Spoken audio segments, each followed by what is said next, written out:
भगवान कृष्ण की 16,108 रानियों में कहीं राधा जी का नाम है क्या? अरे बोलो जम के, नहीं है। भगवान कृष्ण की 16,108 रानी में राधा का नाम नहीं है, और राधा के पति में कृष्ण का नाम नहीं है। राधा जी के पति का नाम क्या है? अरे बोलो जम के। अभी तो बोले थे हमारे श्रेणी जी और सब लोग बोलते थे कि हमारे यहाँ भागवत हुई, तो बताओ राधा जी के पति का नाम क्या? क्या नाम है राधा जी के पति का? अनय घोष। क्या नाम है राधा के पति का? अनय घोष। राधा जी की सास का नाम था जटिला, ननन का नाम था कुटिला। राधा जी का विवाह हुआ था ग्राम छाता। कहां की रहने वाली थी राधा? जम के बोलो। है बरसाना, पक्के में। बरसाने की राधा नहीं थी, राधा जी थी रावल गांव की। बरसाने में तो राधा जी के पिताजी की कचेरी थी, जिसमें राधा वर्ष में एक बार कचेरी पर जाती थी, इसलिए उसका नाम है बरसाना। वर्ष में एक बार आना, उसको कहते बरसाना, जहां राधा जी के पिता की कचेरी थी।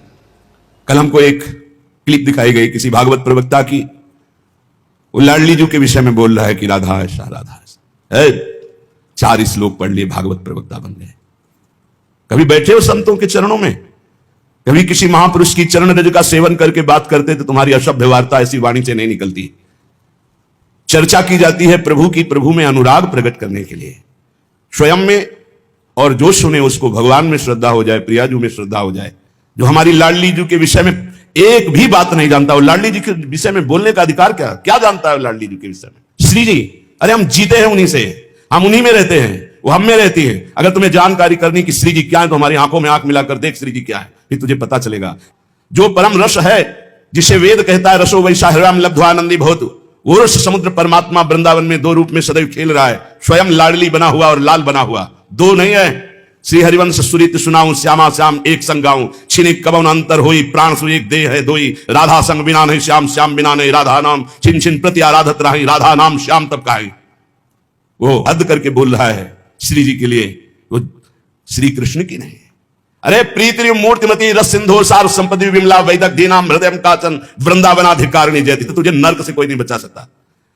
4 लोगों को, मूर्खों को रिझाकर भागवताचार्य बनकर के तू प्रभु के प्रति बोले, एक बोला था द्वारिकाधीश के प्रति। अरे तुझे शर्म आनी चाहिए। जिसका जस गा करके जीता है, जिसका जस खाकर खाता है, जिसके जस गा करके तेरे को नमस्कार और प्रणाम मिलता है, उसकी मर्यादा को तू नहीं जानता। किस बात का माइक में बैठ करके प्रवचन करता है जब तुझे ब्रह्म तत्व का बोध नहीं?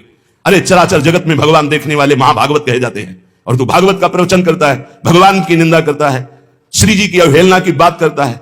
कहते हैं कि बरसाने में नहीं, कभी सामना पड़ा नहीं संतों से, वही 4 को घेर कर पैर पुजवाता रहा, इसलिए जानता है तो बहुत बड़ा भागवत प्रवक्ता है।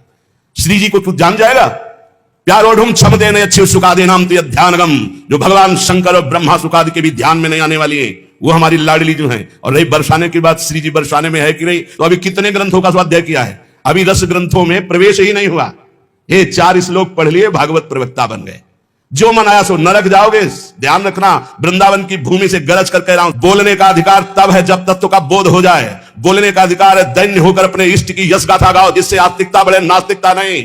अपने को बड़ा तो ज्ञानी समझता है लाडली जी के विषय में। रस ग्रंथों में प्रवेश नहीं है, रस ग्रंथों का किंचन मात्र ज्ञान नहीं है, और कह रहे हैं देखो हमारी लाडली जी कौन है।